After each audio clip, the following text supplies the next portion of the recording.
Hello hi നമസ്കാരം. എല്ലാവർക്കും KL39 മറ്റൊരു പുതിയ വീഡിയോയിലേക്ക് സ്വാഗതം.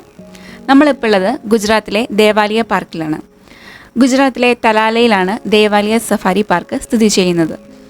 സിംഹങ്ങളെ അവയുടെ സ്വാഭാവികമായിട്ടുള്ള ആവാസ വ്യവസ്ഥയിൽ കാണാൻ ആഗ്രഹിക്കുന്ന സഞ്ചാരികൾക്ക് ഇത് ഏറ്റവും മികച്ച ഒരു സ്ഥലം കൂടിയാണ്. സാസൻഗറിൽ നിന്ന് ഏകദേശം 13 കിലോമീറ്റർ അകലെയാണ് ദേവാലിയ സഫാരി പാർക്ക് സ്ഥിതി ചെയ്യുന്നത്. ഗിർ ഇന്റർപ്രിട്ടേഷൻ സോണായ ഗിർ വനത്തിൽ സ്ഥിതി ചെയ്യുന്ന ഈ ദേവാലിയ സഫാരി പാർക്ക് ഗിറിൻ്റെ തന്നെ വേറൊരു ചെറിയ പതിപ്പാണെന്ന് വേണമെങ്കിൽ നമുക്ക് പറയാം. 412 ഹെക്ടർ സഫാരി പാർക്കിൽ ഗിറിൻ്റെ തന്നെ എല്ലാ കാഴ്ചകളും ഇവിടെ നമുക്ക് കാണാനായിട്ട് സാധിക്കും കേട്ടോ. ഏഷ്യാറ്റിക് സിംഹങ്ങളെയും മറ്റു മൃഗങ്ങളെയും ഒക്കെ അവയുടെ സ്വാഭാവികമായിട്ടുള്ള ആവാസ വ്യവസ്ഥയിൽ നമുക്ക് വളരെ ചുരുങ്ങിയ സമയത്തിനുള്ളിൽ കാണാനായിട്ട് സാധിക്കും. നമ്മളെന്തായാലും ഇവിടെ സഫാരിക്കായിട്ട് പോകാനായിട്ട് തുടങ്ങുകയാണ്. അപ്പം നമ്മൾക്കിവിടെ ബസ് സഫാരിയും അതുപോലെ തന്നെ ജിപ്സി സഫാരിയും ഉണ്ട്. നമ്മളിവിടെ ബസ്സാണ് ബുക്ക് ചെയ്തിട്ടുള്ളത്. ഏകദേശം ഒരാൾക്ക് 250 രൂപയാണ് ചാർജ് വരുന്നത്. അപ്പം നമ്മുടെ ചാനൽ ആദ്യമായിട്ടാണ് കാണുന്നുണ്ടെങ്കിൽ മറക്കരുത് നമ്മുടെ ചാനലൊന്ന് സബ്സ്ക്രൈബ് ചെയ്യാൻ നമ്മളെ സപ്പോർട്ട് ചെയ്യണേ. അപ്പോൾ എന്തായാലും നമുക്ക് സഫാരി സ്റ്റാർട്ട് ചെയ്യാം.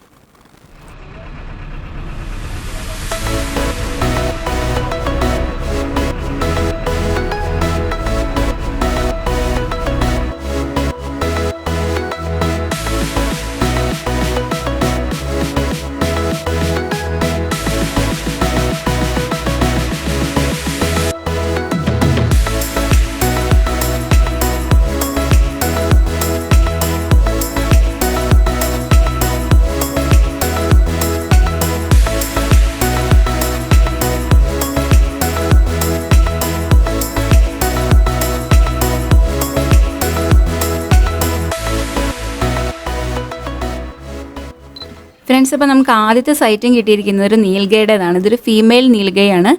ഇന്ത്യയിലെ ഏറ്റവും വലിയ ആൻറ്റിലോപ്പാണ് നീലക്കാള. കാഴ്ചയിൽ കാളയെ പോലെയൊക്കെ തോന്നിക്കുമെങ്കിലും നീലക്കാള ഒരു മാൻവർഗത്തിൽപ്പെട്ടിട്ടുള്ള മൃഗമാണ്. നീലക്കാള എന്നുള്ള പേരിനോട് കൂടുതൽ സാദൃശ്യമുള്ളത് മെയിൽ നീൽഗയ്ക്കാണ്. ഇപ്പോൾ നമ്മൾ ഈ വിഷ്വലിൽ കാണുന്നതാണ് മെയിൽ നീൽഗൈ. ഇതിന് കൊമ്പുണ്ടാവും, അതുപോലെ തന്നെ ഫീമെയിലിന് കൊമ്പുണ്ടാവില്ല. അതിൻ്റെ ഒരു കളർ എന്ന് പറയുന്നത് ഒരു ബ്രൗൺ ഷെയ്ഡാണ്.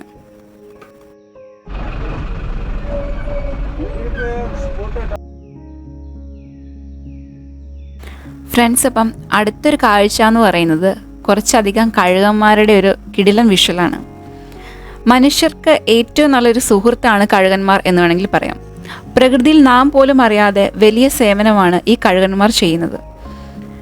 അഴുകിയതും ജീർണിച്ചതും അങ്ങനെയുള്ള ജഡങ്ങളൊക്കെ മറ്റ് ജീവജാലങ്ങൾക്ക് ഹാനികരമായി മാറുന്നതിന് മുമ്പ് തന്നെ അവ തിന്നു തീർത്തുകൊണ്ട് ഭൂമിയിലെ സന്തുലിതാവസ്ഥ നിലനിർത്തുന്നതിൽ കഴുകൻ്റെ പങ്ക് വളരെ വലുതാണ്.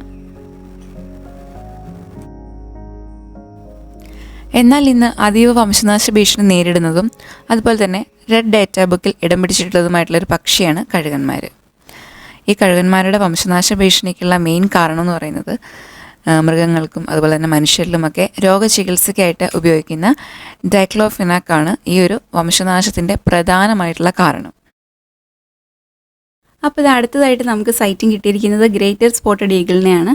മലയാളത്തിൽ ഇതിനെ പുള്ളിപ്പരുന്ത് എന്നാണ് പറയുന്നത്. ഇതും വംശനാശ സാധ്യതയുള്ളൊരു സ്പീഷ്യസ് ആയിട്ടാണ് IUCN കണക്കാക്കിയിരിക്കുന്നത്. 2000 കണക്കനുസരിച്ചിട്ടാണെങ്കിൽ ഏകദേശം 4000-ഓളം ഇണകൾ മാത്രമാണ് ഇതിൽ ലോകത്ത് അവശേഷിക്കുന്നുള്ളൂ എന്നാണ് പറയുന്നത്. ആവാസ സ്ഥലത്തിന് വരുന്ന നാശവും അതുപോലെ തന്നെ പ്രജനന കാലത്തുള്ള നമ്മൾ മനുഷ്യരുടെ ഇടപെടലുകളുമൊക്കെയാണ് ഇവയുടെ എണ്ണം കുറയാൻ പ്രധാനമായിട്ടുള്ള കാരണം.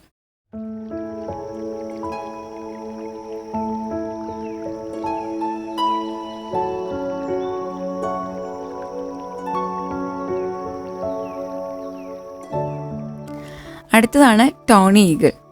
ഇത് വംശനാശ ഭീഷണി നേരിട്ടുകൊണ്ടിരിക്കുന്ന ഒന്നാണ് കേട്ടോ. ഇതിൻ്റെ വംശനാശ ഭീഷണിക്കുള്ള മെയിൻ കാരണം എന്ന് പറയുന്നത് വലുതും ഉയരമുള്ളതുമായിട്ടുള്ള മരങ്ങളുടെ എണ്ണത്തിലുണ്ടാകുന്ന കുറവാണ്. കാരണം അത്തരം മരങ്ങളുടെ മുകളിലാണ് ഈ പക്ഷികൾ വലിയ കൂടുണ്ടാക്കുന്നത്. അപ്പോൾ വികസനത്തിൻ്റെയൊക്കെ പേരിൽ നമ്മുടെ നാട്ടിൽ ഇങ്ങനെയുള്ള മരങ്ങളൊക്കെ വെട്ടിമാറ്റുന്നതിനാലാണ് ഈ പക്ഷിക്ക് കൂട് കൂട്ടാൻ മതിയായിട്ടുള്ള സ്ഥലമൊന്നും ലഭിക്കുന്നില്ല. അതൊരു കാരണമാണ്. അതുപോലെ തന്നെ വനവിസ്തൃതി കുറയുന്നത് മൂലമുണ്ടാകുന്ന ഇതിൻ്റെ ഭക്ഷണത്തിൻ്റെ അഭാവം, അതും ഇതിൻ്റെ വംശനാശ ഭീഷണിക്ക് വലിയൊരു കാരണമാണ്.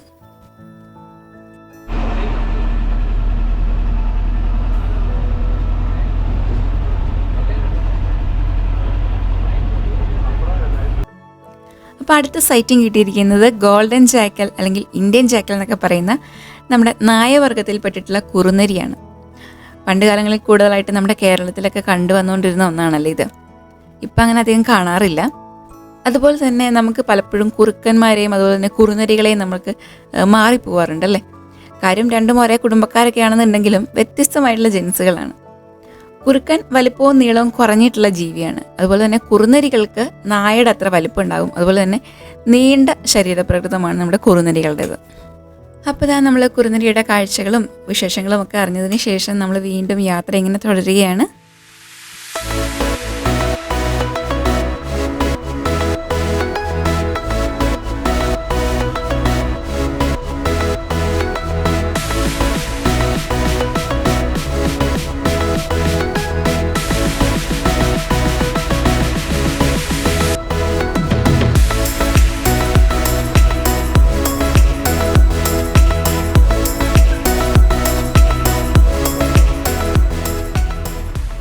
അപ്പോൾ നമ്മുടെ യാത്രയിൽ നമുക്ക് അടുത്ത 2 ആൾക്കാരെ കിട്ടിയിട്ടുണ്ട്.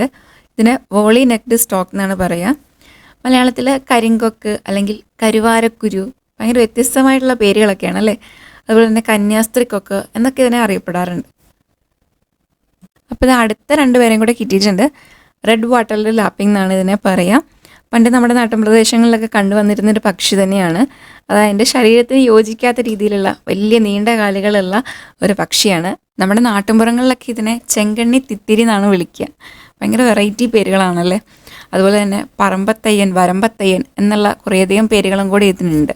അപ്പോൾ നിങ്ങൾ ഇതിനെ കണ്ടിട്ടുണ്ടെങ്കിൽ നിങ്ങളുടെ നാട്ടിൽ എന്താണ് ഇതിനെ വിളിക്കുന്നതെന്ന് ജസ്റ്റ് ഒന്ന് കമൻറ്റ് ചെയ്യണം കേട്ടോ. അങ്ങനെ നമ്മൾ കന്യാസ്ത്രീ കൊക്കിനെയും വരമ്പത്തയ്യനെയും ഒക്കെ കണ്ടതിന് ശേഷം വീണ്ടും യാത്ര ഇങ്ങനെ മുന്നോട്ട് പോവുകയാണ്.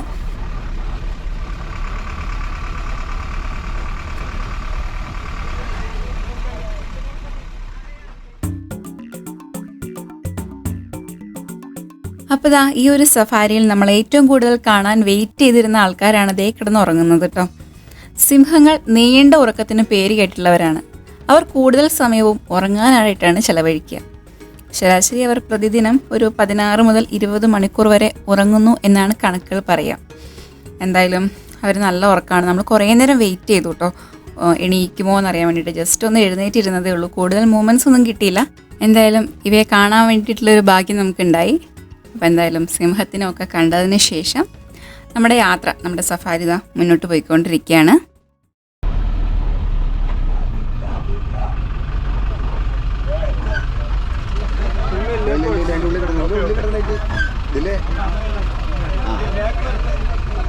गर्मी है तो वो सब लोग अंदर रखता है. ये सब भी मेन हीटर्स है. ओहो मेल है. Main heaters. ये हीटर ओके. ऐसे भी कारणों से क्या है कि इंसानों के ऊपर अटैक वगैरह कर देता है ना, इसीलिए അപ്പോൾ ഇതാ നമ്മുടെ ഈ ഒരു സഫാരിയിൽ നമ്മുടെ ഏറ്റവും ഹൈലൈറ്റ് ആയിട്ടുള്ള ഒരു സംഭവമാണ് നമ്മൾ കണ്ടുകൊണ്ടിരിക്കുന്നത്. നോക്കി, ഒരൊറ്റ ഫ്രെയിമിൽ 3 ലെപ്പേർഡ്സ് ആണ് ഉള്ളത്.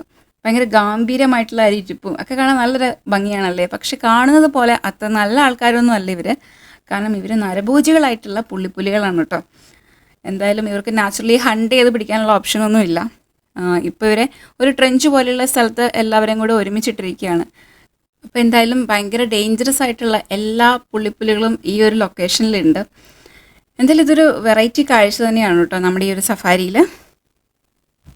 അമ്പോ, എന്തായാലും ആ ഒരു നോട്ടം കാണുമ്പോൾ തന്നെ നമ്മൾ ശരിക്കും പേടിച്ചു പോകും അല്ലേ. നമ്മൾ ഈ ഒരു വിഷ്വൽസ് എടുത്തിരിക്കുന്നത് മാർച്ച് മാസത്തിലാണ്. അപ്പോൾ നമുക്ക് വീഡിയോയിൽ കാണുമ്പോൾ തന്നെ അറിയാം, ഫുൾ ഡ്രൈ ആയിട്ട് ഒരു ഡ്രൈ ഫോറസ്റ്റ് ആയിട്ടാണ് കിടക്കുന്നത് അല്ലേ. ഒട്ടും പച്ചപ്പോ കാര്യങ്ങളോ ഒന്നുമില്ല. പക്ഷേ നമ്മൾ ഈ ഒരു ഒക്ടോബർ ലാസ്റ്റോട് കൂടി ഈ ഒരു കാടിൻ്റെ പച്ചപ്പ് കാണാൻ വേണ്ടിയിട്ട് നമ്മൾ വീണ്ടും ഇങ്ങോട്ടേക്ക് തന്നെ ഒരു ട്രിപ്പ് വരുന്നുണ്ട്. അപ്പോൾ നിങ്ങൾ ആരും മറക്കരുത് നമ്മുടെ ചാനലൊന്ന് സബ്സ്ക്രൈബ് ചെയ്ത് നമ്മളെ മാക്സിമം സപ്പോർട്ട് ചെയ്യണം കേട്ടോ. നിങ്ങൾക്ക് മുന്നിലേക്ക് ഒരുപാട് വ്യത്യസ്തമായ കാഴ്ചകളൊക്കെ വരുന്നുണ്ട്. നമ്മൾ ഈ ഒരു വിഷ്വൽസ് എടുക്കുമ്പോൾ ബസ്സിലാണ് നമ്മൾ ഈ ഒരു സഫാരി പോയിട്ടുണ്ടായിരുന്നത്. അതുകൊണ്ട് തന്നെ നല്ല രീതിയിൽ വീഡിയോസിന് ഷേക്കും കാര്യങ്ങളൊക്കെ ഉണ്ട്. മാക്സിമം നമ്മൾ സ്റ്റെബിലൈസേഷനൊക്കെ കൂട്ടി, അതുപോലെ തന്നെ വീഡിയോസൊക്കെ കുറച്ച് സ്ലോ മോഷനിലൊക്കെ ആക്കിയിട്ടാണ് നമ്മൾ വീഡിയോ എഡിറ്റ് ചെയ്തിട്ടുള്ളത്. അപ്പോൾ എന്തെങ്കിലുമൊക്കെ തെറ്റുകുറ്റങ്ങളോ പോരായ്മകളോ ഒക്കെ ഉണ്ടെങ്കിൽ നിങ്ങൾ ക്ഷമിക്കുക. അപ്പോൾ അത് ലെപ്പേർഡ്സിൻ്റെ ഹെവി കാഴ്ചകൾക്ക് ശേഷം നമുക്കൊരു കൊച്ചു മനോഹരമായൊരു കാഴ്ച കിട്ടിയിട്ടുണ്ട്. ഇതിനെ വലിയ വാലുകുലുക്കി എന്നാണ് പറയുക കേട്ടോ. നമ്മുടെ മണ്ണാത്തിപ്പുള്ളൊക്കെ ആയിട്ട് സാദൃശ്യമുള്ളൊരു കൊച്ചു കിളിയാണ്. അപ്പോൾ ഈ കാഴ്ചകളെല്ലാം കണ്ടതിന് ശേഷം നമ്മുടെ സഫാരി ഏകദേശം തീരാറായി. എന്തായാലും ഈ ഒരു യാത്ര നിങ്ങൾക്ക് എല്ലാവർക്കും ഇഷ്ടമായി എന്ന് വിശ്വസിക്കുന്നു. ഇഷ്ടമായെങ്കിൽ തീർച്ചയായിട്ടും നിങ്ങളുടെ ഫീഡ്ബാക്ക്സ്, അതായത് നെഗറ്റീവ് ആയാലും പോസിറ്റീവ് ആയാലും ഒക്കെ നമുക്ക് കമൻസിലൂടെ ഒന്ന് എഴുതി അറിയിക്കാം കേട്ടോ. അപ്പോൾ പുതിയൊരു വീഡിയോയിലൂടെ പുതിയ കാഴ്ചകളും വിശേഷങ്ങളും ഒക്കെ ആയിട്ട് കാണുന്നത് വരേക്കും എല്ലാവർക്കും ബൈ.